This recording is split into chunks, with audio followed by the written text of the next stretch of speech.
They are considered among the most intelligent of birds.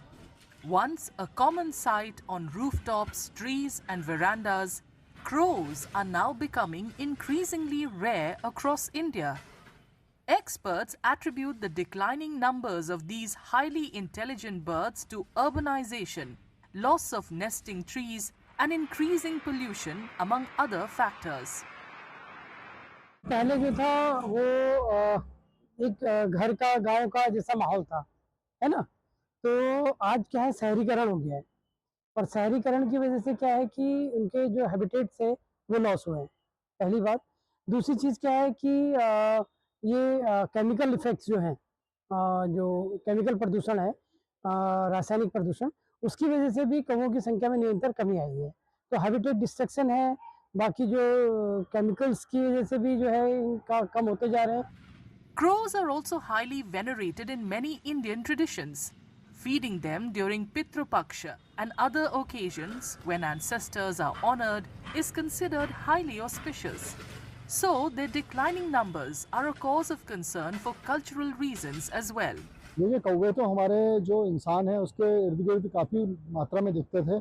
कई कहावतें, कई किंवदंतियाँ, त्योहार तक, यहाँ तक कि हमारे पितरों के भोजन के रूप में भी हम कहते हैं कौवों को खिला दिया तो पितरों तक पहुँच गया।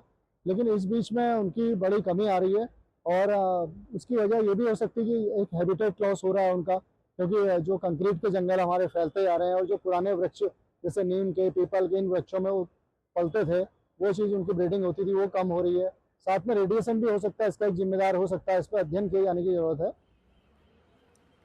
The Corbett Tiger Reserve, home to not only tigers and elephants, but also to several bird species, including crows, is conducting a long-term study to assess their declining populations. ये मानव सभ्यता का जो विकास हुआ है उससे कई जो पहले जो चिड़ियाँ होती थी, जिसमें कि कौवे शामिल हैं, जिसमें कि गौरैया शामिल है, जिसमें कि इवन गिद्ध भी शामिल है, उनका बहुत ज़्यादा नंबर देखा जाता था। परंतु जैसे जैसे हमारा रहने का तरीका चेंज हुआ है, हमारे घर बनाने के तरीके चेंज हुए हैं, हमारा जो लिविंग जो थिंग है वो चेंज हुआ है, उसकी वजह से इन पक्षियों की संख्या में शहरी इलाकों में कमी देखी जा रही है। हमारे द्वारा एक लॉन्ग टर्म स्टडी इसमें की जा रही है, एक पूरे कंट्री लेवल पर भी एक स्टडी की जा रही है जिसमें कि स्टेटस पता चलता है सारी बर्ड्स का।